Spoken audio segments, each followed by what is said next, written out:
اسلام پر عمل کرنا ہی تنگ نظری ہے تو وہ یہ کہہ رہا ہے وہ کیسا مسلمان ہے؟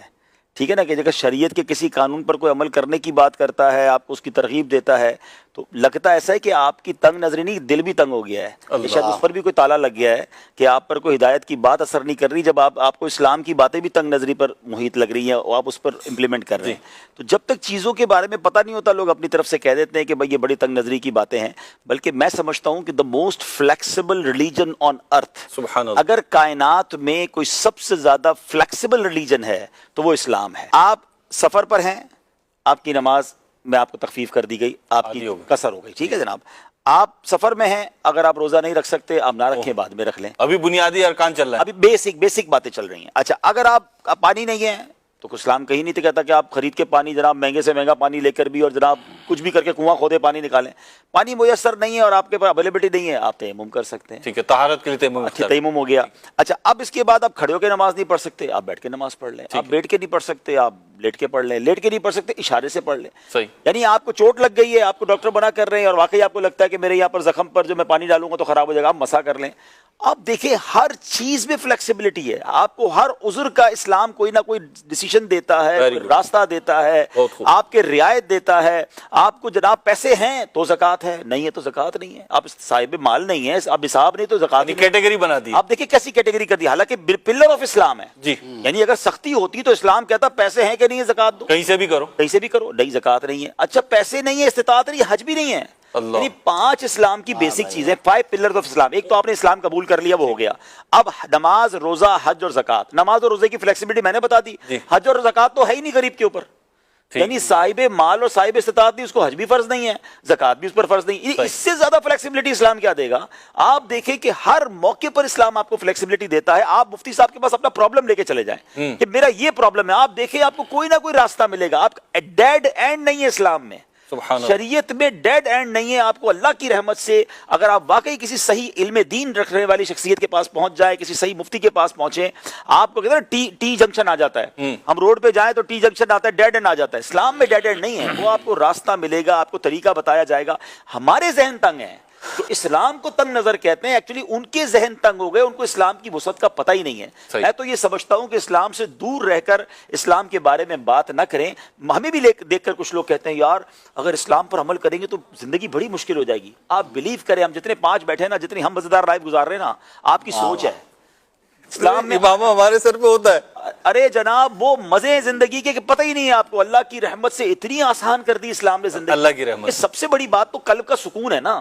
اگر آپ نماز نہیں پڑھ رہے اور آپ کو لگتا ہے نماز پڑھنے سے میں پھنس جاؤں گا اور بڑی مشکل ہوگی، آپ یقین کریں جو نمازی ہیں ان سے پوچھیں، وضو کرنے کے بعد جو ریلیکسیشن ملتی ہے، ساری فکریں، ساری تھکن ایسا لگتا ہے کہ سائڈ پہ رکھ دی ہے۔ ایسا ہی آپ ساری رات جو لوگ جا کر سکون تلاش کر رہے ہیں، کبھی رات کو اٹھ کر تہجد کی 2 رکعت پڑھ کر آنسو بہانے میں سکون دیکھ رہے ہیں، اور مومنٹم بن جاتا ہے۔ آپ بلیو کریں بندے کو لگتا ہے اللہ کی بارگاہ میں پہنچ گیا ہوں، میری بات وہاں پہنچ گئی ہے، میرے مسئلے حل ہی ہونے ہیں۔ تو دعا کا جو لطف ہے، جو درود پاک کا لطف ہے، جو ذکر و اذکار کا لطف ہے، پھر اسلام میں چونکہ فلیکسیبلٹی اتنی ہے، لوگ سمجھتے ہیں جو مولوی لوگ ہوتے ہیں نا، یہ نہ انجوائے کر رہے ہوتے ہیں، نہ ان کی فیملی بھی بڑی مشکل میں گزار رہی ہوتی ہے، سانس بھی نہیں لے دے رہے ہوتے، ان کو اندازہ ہی نہیں ہے اسلام نے نہ خوشیوں کا منع کیا ہے، بلکہ ہماری شریعت تو یہ کہتی ہے تم میں بہترین وہ ہے جو اپنے گھر والوں کے ساتھ بہترین ہے۔ میں تو سمجھتا ہوں جو مذہبی لوگ اپنے گھر والوں کو فلیکسیبلٹی اور پیار دیتے ہیں اور جو ان کو خوش رکھتے ہیں، اگر واقعی وہ مذہبی ہیں، اگر جو نہیں ہیں تو چند لوگوں کی وجہ سے آپ پورے اسلام کو کرٹیسائز نہیں کر سکتے، وہ بھی سو کالڈ۔ ہاں، جس نے شریعت پڑھی ہے، جس نے حدیث پڑھی ہے،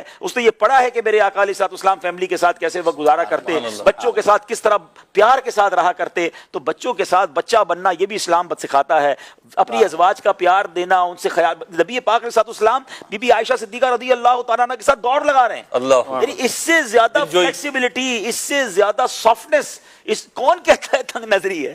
آپ بلیو کریں، آپ اسلام کو پریکٹیکلی اختیار کر لیں، you will enjoy your life. Shab Barat بخشش مانگنے کی رات، روزی مانگنے کی رات، مصیبتوں، بیماریوں، پریشانیوں سے، بے اولادیوں سے، اولاد کی نافرمانیوں سے نجات مانگنے کی رات۔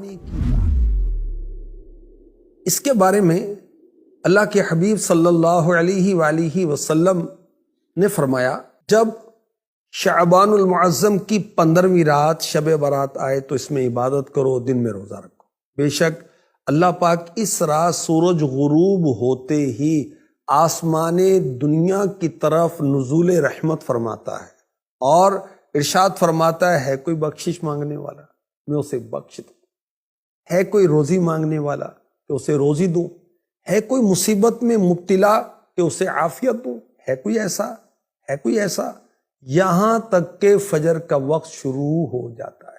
شب برات کے 6 نوافل کے بارے میں کچھ عرض کرتا ہوں۔ امیر المؤمنین پہلی صدی کے مجدد حضرت سیدنا عمر بن عبدالعزیز رحمۃ اللہ تعالی علیہ ایک مرتبہ شعبان المعظم کی نصف رات یعنی 15ویں رات یعنی شب برات عبادت کر رہے تھے۔ آپ نے جب سر اٹھایا تو ایک سبز پرچہ ملا جس کا نور آسمان تک پھیلا ہوا تھا۔ اس پر پتہ کیا لکھا ہوا تھا؟ هذه براءة من النار من الملك العزيز لعبده عمر بن عبد العزیز، خدائے مالک و غالب کی طرف سے یہ جہنم کی آگ سے آزادی کا پروانہ ہے جو اس کے بندے عمر بن عبدالعزیز کو عطا ہوا ہے۔ تو شب برات عبادت کی رات، شب برات نوافل کی رات، دعاؤں کی رات، نماز کی رات، کثرت درود کی رات، اپنے گناہوں کو یاد کر کے اس کی معافی مانگنے کی رات۔ اور اولیاء کرام کی یہ روٹین رہی کہ وہ شب برات پر مغرب کی نماز کے فرض اور سنتوں کے بعد 6 رکعت 2 کر کے پڑھتے تھے۔ پہلی 2 رکعتوں میں یہ نیت، یا اللہ ان 2 رکعتوں کی برکت سے مجھے درازی عمر بالخیر عطا فرما۔ پھر 2 رکعتوں میں یہ نیت فرمائیں، یا اللہ ان 2 رکعتوں کی برکت سے بلاؤں سے میری حفاظت فرما۔ پھر 2 رکعت پڑھنی ہے تیسری مرتبہ، اس میں کیا نیت ہوگی؟ یا اللہ ان 2 رکعتوں کی برکت سے مجھے اپنے سوا کسی کا محتاج نہ کر۔ نوافل پڑھنے کا طریقہ کیا ہے؟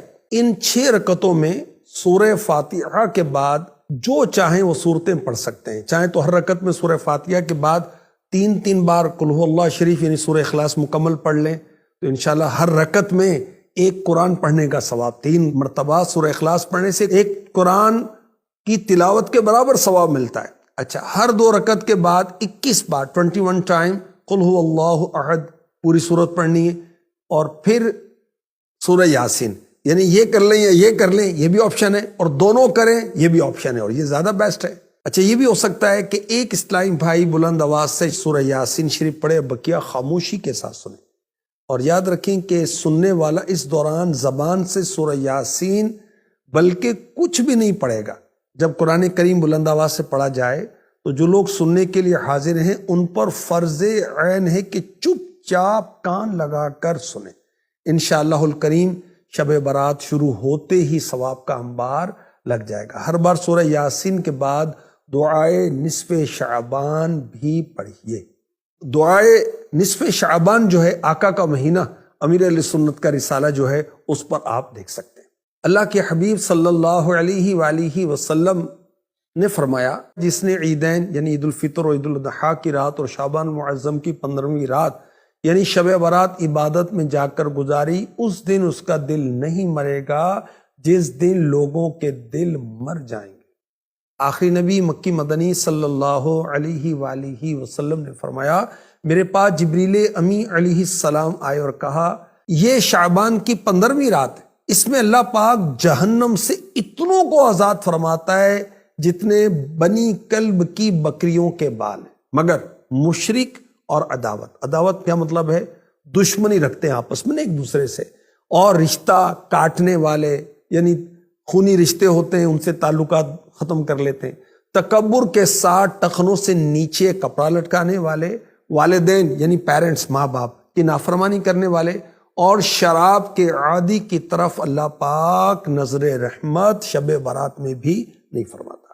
حدیث پاک میں ہے جو کوئی شب برات میں 100 رکعت پڑھے تو سلطان محمود غزنوی کے زمانے میں نا چوریاں بڑی ہونے لگی، بڑی چوری، روز چور آ جاتے، سارا علاقہ پریشان ہے۔